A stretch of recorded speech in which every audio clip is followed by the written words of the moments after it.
Andito ako sa Philinvest Central Park kung saan may bagong tayong Starbucks. So, tara check natin kung aesthetic yung itsura ng lugar. Mukha naman yung exterior pa lang. As what Bao mentioned, exterior mukhang aesthetic na nga, but once you go inside, medyo woody, moody yung design, modern look, and basically most of the new Starbucks looks like this. Also, they offered more of their items that you can buy, that you can take home. And what I like about their new design is yung open window or more windows type of approach, making it a very welcoming and, fresh looking na cafe.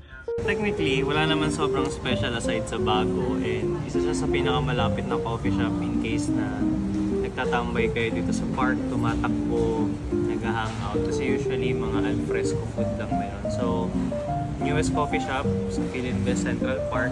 So, madalas kayo dito, meron kayong bagong tambay. So, tara, kain na. Naka-record ba yun? Ay.